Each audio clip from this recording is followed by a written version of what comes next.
കോൺഗ്രസ് അധ്യക്ഷൻ മല്ലികാർജുൻ ഖാർഗെ, വയനാട് MP പ്രിയങ്ക ഗാന്ധി എന്നിവരാണ് India സഖ്യത്തിന്റെ പ്രതിഷേധ മാർച്ചിന് നേതൃത്വം നൽകിയത്.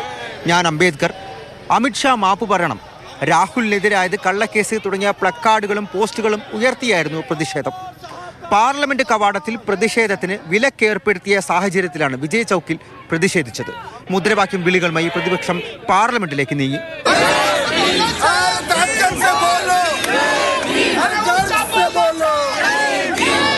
അതേസമയം രാഹുൽ ഗാന്ധിക്കെതിരെ കേസെടുത്തു വരട്ടാമെന്ന് ആരും കരുതേണ്ട എന്ന് കോൺഗ്രസ് സംഘടനാ general secretary KC Venugopal Mathrubhumi ന്യൂസിനോട് പറഞ്ഞു. രാഹുൽ ഗാന്ധിക്കെതിരെ കേസെടുത്ത പോലീസ് BJPക്കെതിരെ പരാതിയിൽ അനങ്ങാതിരിക്കുന്നത് ഇരട്ടത്താപ്പാണെന്നും അദ്ദേഹം വ്യക്തമാക്കി. ഇത് ഉന്നയിക്കുന്നവരെ കള്ളക്കേസിൽ കൊടുക്കുക, ഭീഷണിപ്പെടുത്തുക, വിരട്ടുക, വ്യക്തിപരമായി ആക്ഷേപിക്കുക, ഇതാണ് ചെയ്തുകൊണ്ടിരിക്കുന്നത്. ഇതുകൊണ്ടൊന്നും ഞങ്ങൾ പേടിക്കില്ല. സമാധാനപരമായിരുന്നു പ്രതിഷേധം. MP-മാരെ പോലീസോ അർദ്ധസൈനിക വിഭാഗമോ തടഞ്ഞില്ല. ഇന്ത്യ സഖ്യത്തിലെ മുഴുവൻ MP-മാരും രാവിലെ വിജയ് ചൌക്കിൽ എത്തിയതിനു ശേഷമാണ് പാർലമെന്റിലേക്കുള്ള മാർച്ച് ആരംഭിച്ചത്.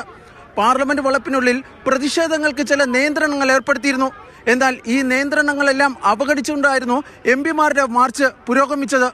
അതിനിടെ കോൺഗ്രസ് നേതാക്കൾ അംബേദ്കറെ അപമാനിച്ചു എന്നാരോപിച്ച് NDA അംഗങ്ങൾ പാർലമെന്റ് വളപ്പിൽ പ്രതിഷേധിച്ചു. നടപടികൾ ആരംഭിച്ചപ്പോൾ തന്നെ സഭ പ്രക്ഷുബ്ധമായിരുന്നു.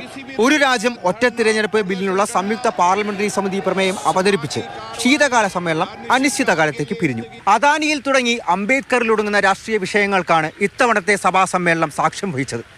ഭരണപക്ഷവും പ്രതിഷേധവുമായി എത്തിയതോടെ കയ്യാങ്കളിയിൽ അവസാനിച്ച ശീതകാല സമ്മേളനത്തെ ചരിത്രത്തിൽ അടയാളപ്പെടുത്താം. ജിഷ്ണു ബാലകൃഷ്ണനും സ്റ്റീഫൻ മാത്യുവിനും B ബാലഗോപാലിനുമൊപ്പം അർജുൻ പീതാംബരൻ, മാതൃഭൂമി ന്യൂസ്.